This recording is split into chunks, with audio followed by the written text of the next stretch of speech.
All right, well, welcome everyone to the Summer Spotlight series put on Milwaukee Evaluation. My name is Jeydelyn Martinez, she, her. I'm a published author and freelance consultant offering services in culturally responsive and equitable evaluation, facilitation, strategic planning, and community-centered events. I also hold a Master in Sustainable Peace Building, and I'm an alumna of the American Evaluation Association GEDI 19 Creators Cohort, the best cohort. So a little bit about Milwaukee Evaluation. So Milwaukee Evaluation has three goals: to promote social justice in and through the practice of evaluation so that social justice flourishes in all sectors of society, provide a forum for professional evaluators to network, exchange ideas and knowledge, and also establish and maintain a pipeline for evaluators of color and underrepresented groups. So I'm so excited today. Our Summer Spotlight series is going to represent the SnapCo's Deeper Than Visibility report. I personally really love this report. I think it's revolutionary. I appreciated the style and tone of the report. I think that it creates space and deep care for community, but also calls to action, specifically telling those in power to commit to real change or step aside. I feel like the report felt like it was talking to a friend who had deep knowledge, data, and community stories that amplified a liberated, safer world while always centering and uplifting the Black and TLGBQ plus community. So a little bit about SnapCo. So the Solutions Not Punishment Collaborative, known in the community as SnapCo, is an Atlanta-based social justice organization that builds safety within their community by investing in the collective leadership, wellness, and political power of Black and TLGBQ plus people. They are a Black, trans, and queer-led organization that empowers and develops Black TLGBQ plus leaders and allies in Atlanta to wage campaigns that reinvest into communities and divest from the prison industrial complex. And we have the great honor and privilege to be with Toni-Michelle, she, her. Toni-Michelle is an Atlanta-based artist, embodied leadership, and somatics coach, and the Executive Director of SnapCo. So welcome, Toni-Michelle. So excited to meet you and talk about this report. I'm just going to go off with the first question. What was the moment you knew you needed to create this report? Absolutely. First, I'll just start off by saying hello. And I'm so blessed and honored to be here with you all to share, the incredible work of our organization, and the brilliant minds of so many Black, trans, and queer folks in Atlanta and in the South, and me. So really excited and blessed to be here to share and to witness what you all are creating. So thanks for including us. For me, in 2020, most of us remember an experience, right? The uprisings that happened across the country, from Ahmaud Arbery here in Georgia, South Georgia, to Breonna Taylor and George Floyd.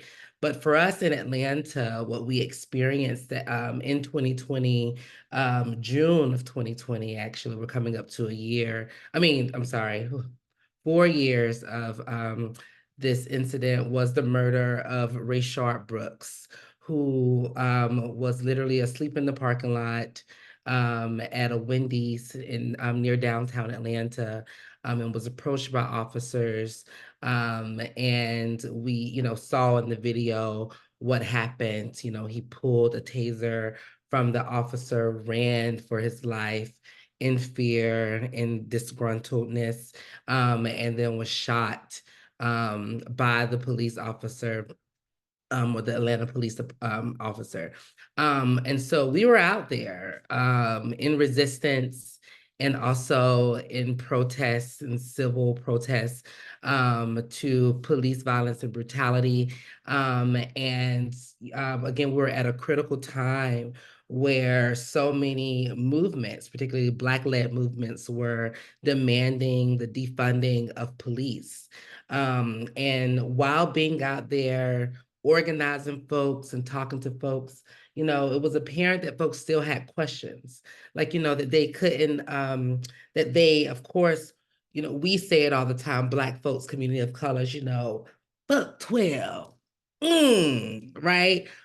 But we can't usually imagine, and it's hard for our communities to imagine what that looks like and actually how to break up, right?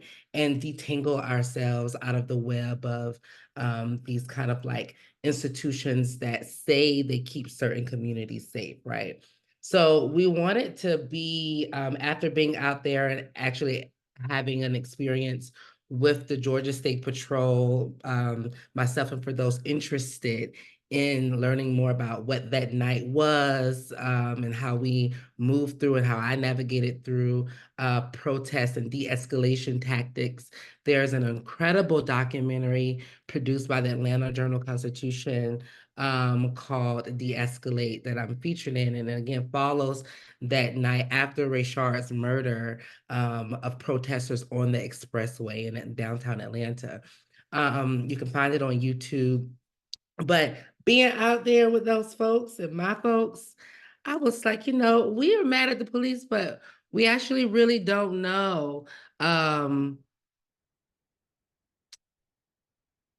about how we get out of this thing with them. And so how do us as an abolitionist organization support our people, probe our people, facilitate our people to that power and level of imagination. And so that is what Deeper Than Visibility, the report emerged as. It just started as a survey called A Safer Atlanta.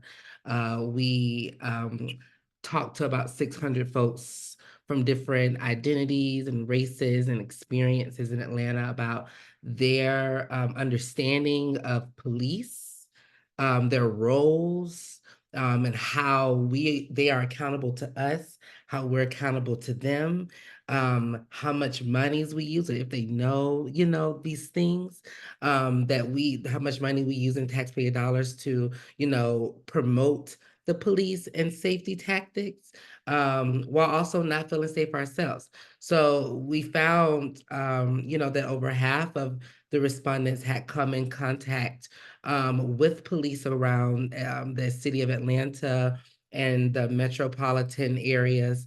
And again, majority of those folks did not trust and or feel safe with the police. And so after that, we were like, well, how do we again get them to understand and support not get folks, but support our people to understand like what's possible. So we started working with Black and trans-led organizations and projects in the city of Atlanta. We worked with national organizations like the Movement for Black Lives and the Law for Black Lives to support with research around alternatives that were happening. And we work with local leaders, not just organizations, but individuals, writers, and queer artists and illustrators, as you see in our report, to again help tell the story of Black and queerness and transness in Atlanta. And so you see some of the things like, the trap culture zones, as Atlanta is like, the hub, and how we talk about trap music and embody trap music and rap, and hip hop culture. You see policies created by trans and queer-led projects and communities and coalitions of folks. And then you also again hear the voices of trans and queer folks, cis het folks, right? And how those voices, and you witness how those stories blend in order to create different alternatives. So that's how it started. That's what it is. And that's what we're continuing to move through our, work as we're inviting more folks into our movement. Thank you so much for that in-depth response and story. That was one of the questions that I had. You kind of talked about it a little bit of just like that voice, that strong voice that came out in that report. It felt like it was so strong, but caring and fiercely honest. And it really hooked me. It hooked me in. I needed to finish the report. I needed to read it. So thinking about that strong voice, telling people in power, either you're going to help us or you're going to step aside, right? Saying those things. How did the community respond to that? How did they respond to the report? how was the iterations of the report made, writing, there was so many people involved in this process and you created something so beautiful and powerful. So I just wanted to know a little bit more about that. Yeah. So the community's response to the report, I think, like most reports, you have to make a report sexy. You have to make it engaging because people like a whole bunch of numbers and things like that. And I'm one of those people. I adore research. I love it, interviewing folks and collecting stories and that. That's my bag. I love it so much, as you can see. And I know all of the reasons why there are moments and seasons where I don't want to engage, or what reading a report does, and how it invites me and then disinvites me, what makes me not interested. And so I just wanted again um there to be yeah, we talked about a strong voice, but what makes a strong voice is a collective voice, right? One voice, one body that embodies, the values and the culture, again, and the imagination of what we are visioning and what we are strategizing around. So, yeah, it was important to bring on writers like Bria Baker, and again, illustrators like Sophia Hood, and we worked also with a Black queer owned and led PR company and firm.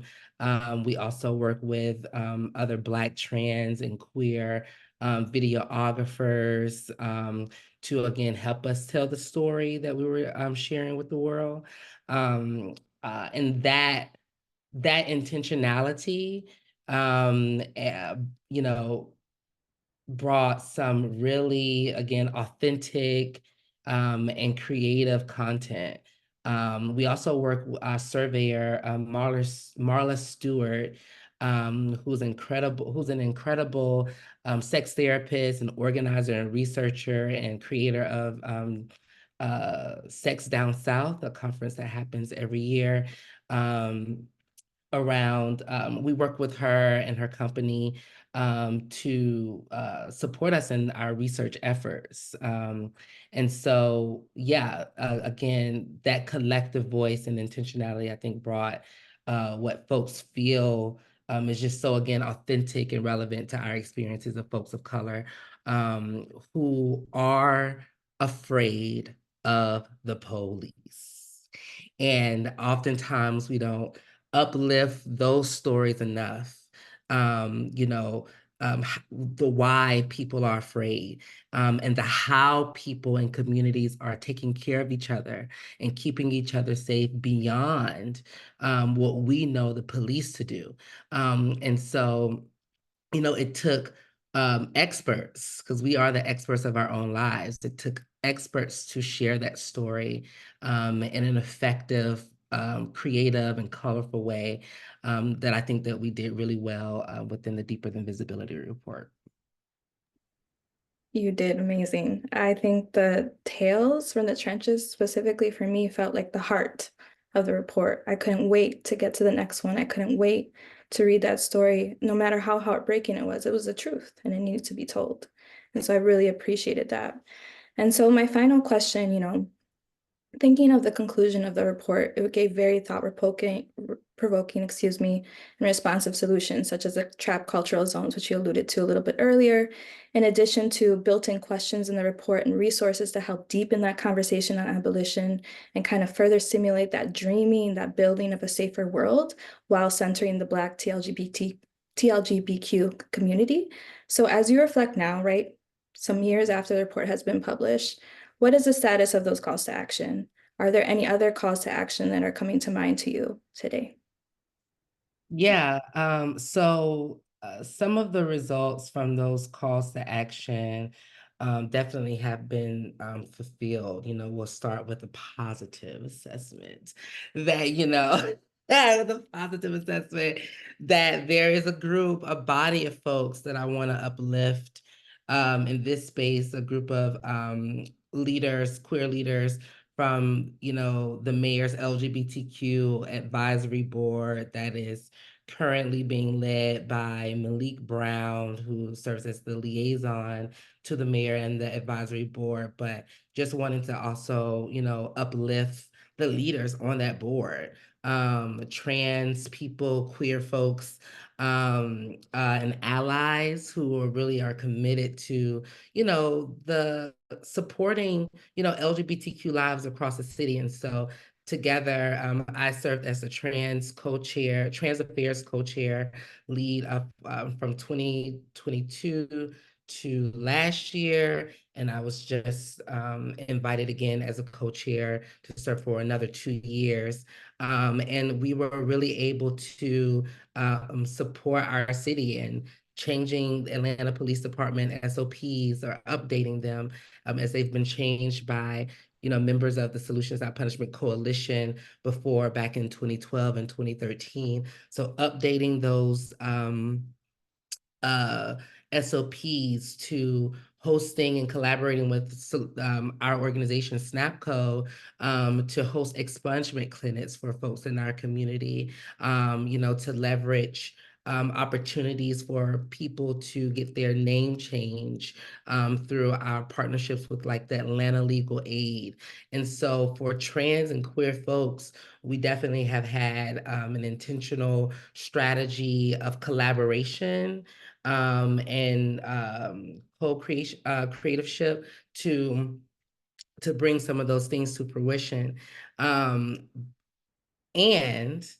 there also has been this wave of what I would say just a lot of other bullshit that has been impacting our communities, like the creation and building of Cop City, and more murders, right, of Black folks, more profiling and harassment of Black folks by the police department, the dismission of, and the non-accountability to families like DeAndre Phillips and Rayshard Brooks. So, we have, there's definitely been things that have moved us forward in our work. Again, it's like being able to collaborate with city entities and other organizations to bring a little more visibility to some of the issues and to some of the calls to actions related to, safety and primarily inclusion. That other stuff, they paid all of that stuff, no mind. But in regards again to like an intentionality to be more inclusive, that has definitely happened. When we talk about trap culture zones specifically, we've been able to reimagine what that looks like over the last year or two within our organization, identifying that the heart of the trap culture zones are, collaboration and training up businesses and other folks and other communities to have the skill to de-escalate and to, use another option in their tool belt other than calling the police. And so how we reimagined that is that we began these networking series called Linked Up. And inside of the Linked Up, we're inviting service providers, local businesses who are queer-led or not, to come into our organization as collaborators, to be introduced to our work, and then to begin a commitment of that training process. So we are laying the foundation of those, of this kind of ideal of trap culture zones and what it requires for folks to be able to pull people out of the trenches and support them, on surface level and to also be able to lift them up. And so that is the values that we're really trying to hold inside of even the reimagining of these programs to meet the needs of now, as we've been dreaming and scheming, 4 years ago and then 2 years ago. So they are still our North Star, and we're working with, mixing and vibing.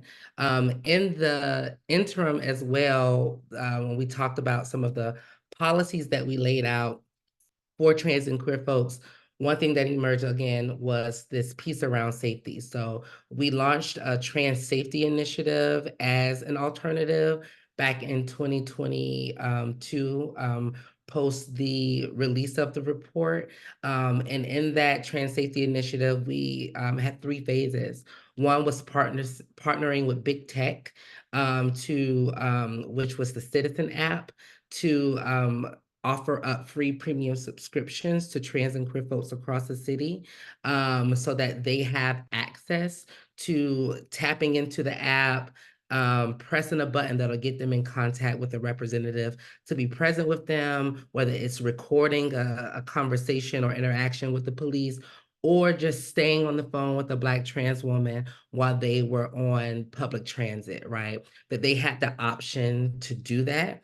We also then created that expungement clinic that we partner with the city of Atlanta with and other entities. And now we're in our 3rd phase, gearing up for our gender marker, our documents clinic, where we're supporting folks with passports, particularly trans folks who have a hard time navigating gender marker changes and name changes locally, that we work on a federal level to change, to get those things changed so they're navigating their everyday life as best as they can.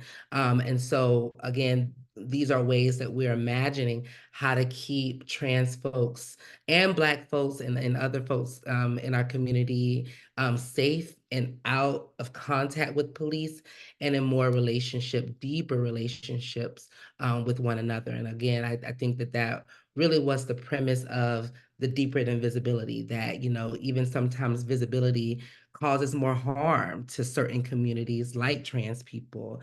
The more that I'm seeing, or the more that my folks are seeing, the more folks may not know how to see us, and then respond with violence, respond with disrespect, and harassment and discrimination. And so again, putting us again in closer relationship with one another is again how we're imagining keeping each other safe. Thank you. I just even think about how SnapCo was founded, right? In response to, trying to ban sex workers from Atlanta. And just this responsiveness has continued, this call to, we need to protect us. We need to create this community. And we're going to keep doing it and keep responding to what's going on in the real time while also dreaming of this future that will come. And so I want to thank you so much for your time. Before you go, though, I want to ask, where can we find the Deeper Than Visibility report and learn more about SnapCo's work so we can continue to support you and uplift the organization? Absolutely. So folks can go to our website, www.snap, the number 4, freedom.org. You can also follow us on all social platforms at, again, snap, the number 4, freedom.org, and look in our resource tab to find out all of the amazing resources that we have to support our communities, including the Deeper Than Visibility report, and also other reports like the most dangerous thing out here is the police report that was released in 2016. And just lastly, we're celebrating SnapCo 11 years of movement work this year. We are having our inaugural gala and fundraiser on Saturday, July the 13th here in Atlanta. And so for folks who want to attend, please do. If you can't come to Atlanta, and if you're here in Atlanta and can't get to us, please feel free to donate. We're raising just a small pocket of money, as it's our first time doing an event like this, just $11,000 for 11 years. And I'm sure and positive that we can get there and even surpass that goal. And so you can purchase a ticket to donate. You can also have the option to buy a trans person and or a member a ticket And so you can also find all of that information on our website to even sponsor our gala and volunteer as well. So thank you all again for inviting us, and I hope that people are able to stay connected via our website and socials. Of course, thank you. And thank you to the viewers for joining us today. If you'd like to learn more about Milwaukee Evaluation, subscribe to their YouTube channel and visit their website in the link in the description. Thank y'all. Thank you. Bye. Bye.